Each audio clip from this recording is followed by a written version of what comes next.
요한계시록 20장 11절에서 15절 말씀. 또 내가 크고 흰 보좌와 그 위에 앉으신 이를 보니 땅과 하늘이 그 앞에서 피하여 간데 없더라.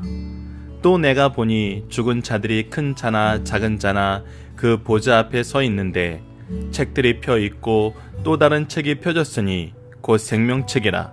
죽은 자들이 자기 행위를 따라 책에 기록된 대로 심판을 받으니 바다가 그 가운데에서 죽은 자들을 내주고 또 사망과 음부도 그 가운데에서 죽은 자들을 내주매 각 사람이 자기의 행위대로 심판을 받고 사망과 음부도 불못에 던져지니 이것은 둘째 사망 곧 분몰이라. 누구든지 생명책에 기록되지 못한 자는 불못에 던져지더라. 아멘. 안녕하세요. 승리한 상가족 여러분, 그리고 강성성경 연구원 여러분. 이제 이번 주 마지막인 계시록 20장 11절에서 15절 말씀을 각 사람이 자기 행위대로 심판을 받으리라는 제목으로 우리 말씀을 함께 나눠보도록 하겠습니다. 자, 오늘까지의 말씀이 바로 이 심판과 승리에 대한 내용이고, 이제 우리가 다음 주 한 주는 이제 영광에 대한 내용을 보게 됩니다. 자, 11절을 보면 또 내가 크고 흰 보좌에 앉은 보좌와 그 위에 앉으신 이를 보니, 지금 이제 무엇을 보고 있어요? 하얀색 보좌, 백보좌를 보고 있어요. 그리고 그 위에 앉으신 이를 보고 있어요.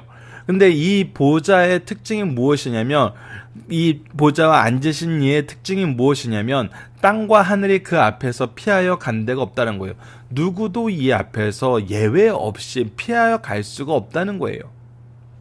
이것이 보좌와 그 보좌에 앉으신 이 예수 그리스도의 심판, 마지막 심판의 모습의 특징이라는 것입니다.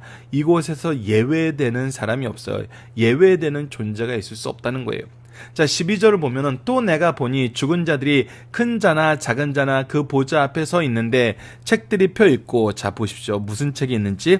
또 다른 책이 펴졌는데 곧 생명책이라. 죽은 자들이 자기 행위를 따라 책에 기록된 대로 심판을 받으리라. 즉 생명책과 행위를 따라 기록된 책, 이 두 책이 펼쳐져 있다는 거예요.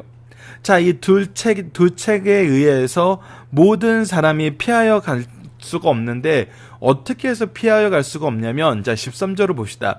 바다가 그 가운데서 죽은 자들을 내주고. 자, 산자들도 피하여 갈 수도 없는데 누구도 피하여 갈 수 없다는 거예요.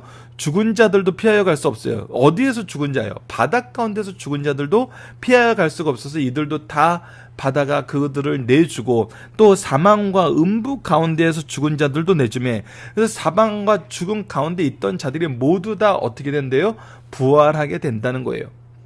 자, 그러니까 마지막 때 우리가 이미 고린도전서 말씀을 통해서 확인했던 것처럼 마지막 때에는 의인이든 죄인이든 과거에 살았던 사람들이건 지금 현재 살고 있던 사람들이건, 산자들은 살아있는 대로 있지만 죽은 자들은 모두 다 부활을 하게 되고, 그 부활을 한 사람들은 모두 어디 앞에 놓이게 되냐면 바로 이 백보좌, 하나님의 심판의 보좌 앞에 놓이게 된다는 것입니다.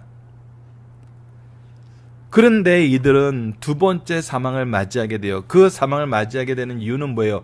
예수 그리스도의 부활을 믿지 못하고, 예수 그리스도의 대속을 믿지 못하고, 그리스도의 역사를 믿지 못했기 때문이에요. 그래서 자기 행위대로 심판을 받아 어떻게 됩니까? 사망과 음부도 불못에 던져지나니 이것이 둘째 사망 곧 분몰이라.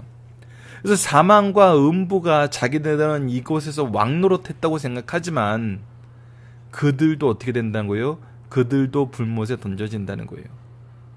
모든 세력이, 악한 세력은 다 심판의 대상이라는 것입니다. 그래서 누구든지 생명책에 기록되지 못한 자는 불못에 던져지리라 라고 분명히 선언하고 계십니다. 분명히 선언하고 계세요. 자, 다시 한번 말씀을 보도록 하겠습니다. 심판의 범위는 어떻습니까? 그 앞에서 피하여 갈 데가 없을 만큼 전역에 걸쳐 있다는 것입니다. 심판의 대상은 어떻다는 거예요? 산자들뿐만 아니라 죽은 자들까지도 모두 다 이 심판의 대상이 된다는 것입니다. 심판의 기준은 무엇입니까? 12절에 나타난 것들은요, 행위에 따라 기록된 대로 심판을 받는다고 기록되어 있어요. 자, 심판이 있을 때 어떤 일이 발생하나요?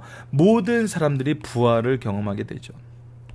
그리고 믿지 않는 자들은 둘째 사망을 경험하게 됩니다. 어떤 자들이 심판의 대상이 됩니까? 바로 누구든지 생명책에 기록되지 못한 자들이 심판의 대상이 된다는 것입니다. 자, 우리가 오늘 적용하기 위해서 그렇다면 우리는 어떻게 생명책에 기록되어 있는지 다시 한번 말씀을 통해서 확인하는 시간을 갖고 우선 먼저 중심사상을 보도록 하겠습니다. 요한계시록의 승리자 예수 그리스도를 바르게 소개함과 동시에 그와 함께한 성도들의 승리도 우리에게 보장해주고 있습니다. 그뿐 아니라 원수들의 정체도 밝히 보여주므로 앞으로 일어날 인류의 종말과 함께 그들의 멸망을 확인시켜서 죄악의 유혹을 과감히 벗어버리고 살도록 권면하고 있습니다. 천지창조 이래의 인류 역사는 이 땅에서 전개되어 왔습니다. 그러나 시작이 있으면 끝이 있듯이 이 땅에서의 인류의 역사는 종말이 다가오고 있어요. 자, 이 히스토리라는 거, 하나님께서 태초에 하나님이 천지를 창조하시냐라면서 태초로 시작하신 거, 여신 거, 이것이 바로 역사였는데 이것의 종말이 다가오고 있다는 것입니다. 자, 그래서 천년왕국 시대가 열리고 있습니다. 주께서 이 땅에 오심으로 역사의 말세가 시작되고 이때 복음운동은 활발히 전개되어 천년왕국 시대가 열리게 될 것입니다. 천년왕국 시대가 지나서 용이 잠깐 노임을 당하여 많은 사람을 미혹하고 성도와 교회를 괴롭힙니다.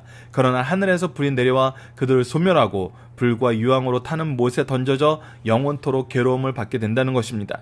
그 후에 이 땅에서 마지막 역사로 주님의 백보자 심판이 있으며 심판 후에 하나님의 백성들은 하나님께서 예배하신 새하늘과 새 땅에서 영생 복락을 누리지만 저들에게는 영원한 불못에 던져진다는 것이 오늘 말씀이고 우리가 새하늘과 새 땅에 대한 말씀은 다음 주에 함께 확인하게 됩니다. 자, 첫 번째 중심 사상입니다. 최후의 심판은 주님의 재림으로 실시되는 심판으로 단 한 번의 재림과 단 한 번의 심판이 있다는 것입니다. 한 번 죽는 것은 사람에게 정해진 것이요 그 후에는 심판이 있으리니라는 하나님의 선언은 모든 인류에게 한 사람도 예외 없이 보편적이며 절대적인 법칙임을 우리에게 가르쳐주고 있어요. 모든 사람은 태어나면 반드시 죽습니다. 죽은 후에는 소멸되는 것이 아니라 다시 부활하여 행위에 따라 심판이 있다는 것을 우리에게 구체적으로 가르쳐주는 말씀이 오늘 본문 말씀입니다. 자, 두 번째 중심사상입니다. 심판의 표준은 무엇인가라는 것입니다.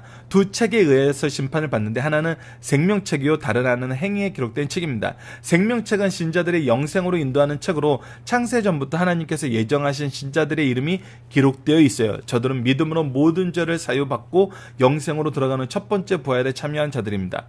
행위록은 악인들을 영벌로 인도하는 책으로 믿음의 특전이 없는 자들은 행위에 따라 심판을 받아야 하며 그들의 행위는 무엇이라도 숨기지 못한다는 것입니다. 이와 같이 저들의 행위에 따라 심판을 받으나 우리의 성도들은 첫째 부활에 참여함으로 행위에 따라 상급을 받게 될 것을 우리에게 분명히 가르쳐주고 있습니다.